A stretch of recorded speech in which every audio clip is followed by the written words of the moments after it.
Good evening.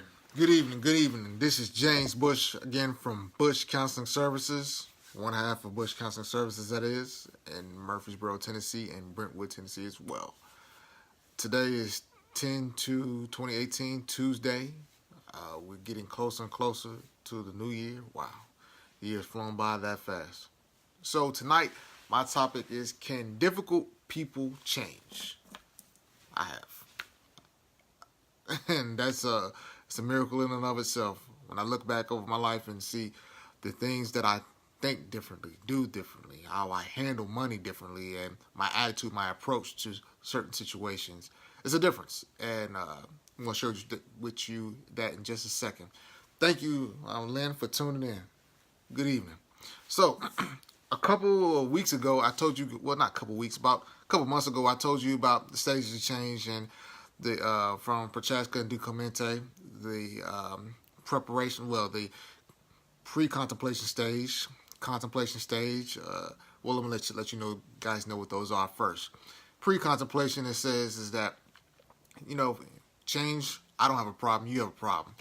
The contemplation stage means that maybe I do have a problem in a certain area. Preparation stage means that I'm going to make a plan about changing the issue, about the problem or so.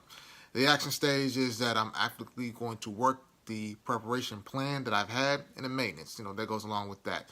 And it's in a video that I've done a couple months ago or something like that. Check it out at your leisure.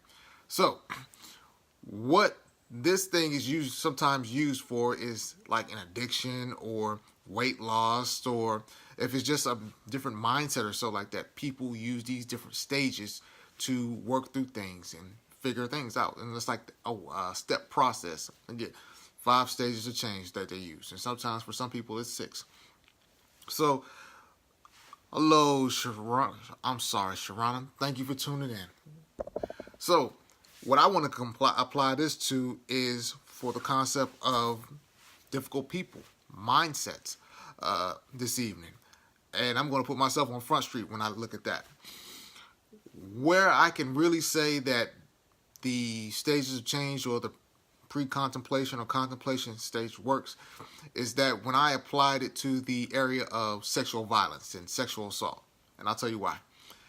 Before, I had pretty much a skewed vision of sexual assault, sexual violence, and that topic in and of itself. What it really meant to women, because mostly you would hear that women were affected by this situation. And so, my perspective on it was like, I don't know, maybe she's lying, maybe this is something going on with them that's wrong or something like that. I don't know. It is what it is. But the Creator has a very interesting way of opening your eyes to different things, such as what I was talking about in the pre-contemplation, because in order for me to change my mind, I have to be enlightened. I have to have that education. I have to have that awareness.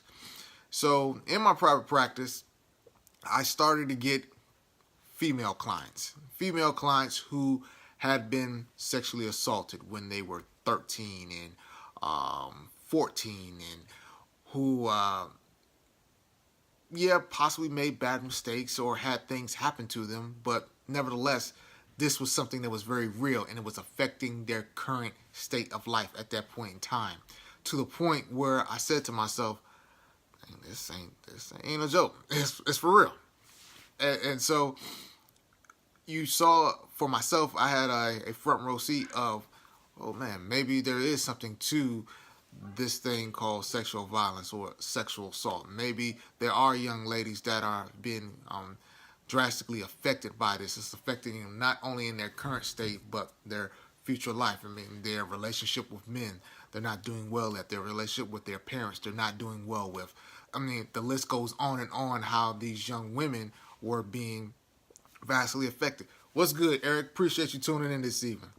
And so when I saw that in myself, I'm like, man, this is something different. But wait a minute. The Creator has even more of a sense of humor. So then what else happened? The next thing was that in my program that I run, I would have young women who have had some type of, substance abuse issue.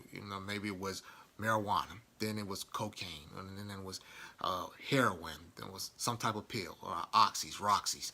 The list goes on and on. You name it, they've done it, they've tried it. This meth, X, whatever.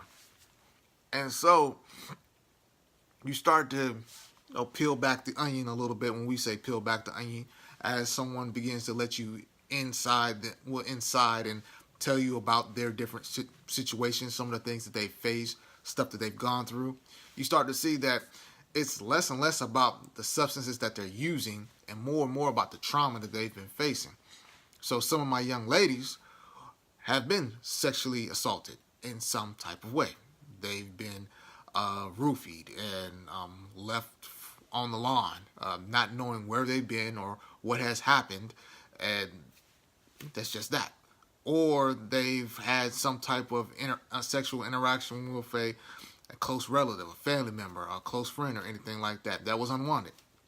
And again, with all that being said, it's just opening my eyes to, again, with that information and awareness about how serious and how real that situation is, and continues to be. And it doesn't take much. It doesn't have to be something that is very dramatic in sense. I mean, it could be the littlest thing. I mean, it could be the brush from, or the phone from this, or the touch from that. I mean, again, it's a very real topic and real subject. And I didn't notice it or know it before until I was able to personally witness how it affected people's lives. And it wasn't just the act, but seeing the aftermath of what it did to individuals and the course that it set them on. And it got me thinking, what if that never had happened to them? How would their relationships be?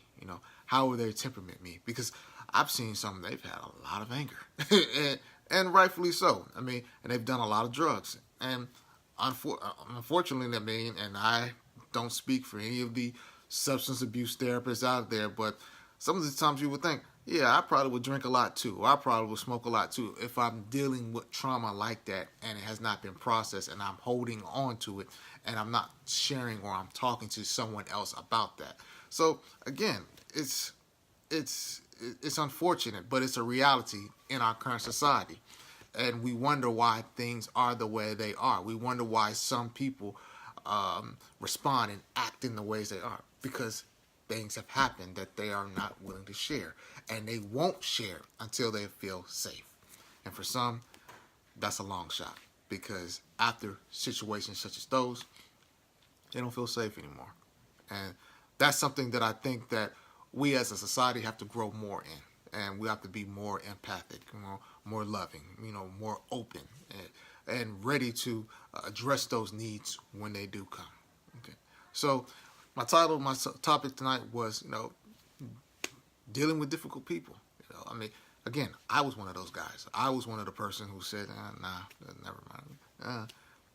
But again, the more I became informed on it, the more I became aware of it, the more it was placed in my face, and I saw the aftermath of what it happened, it changed me.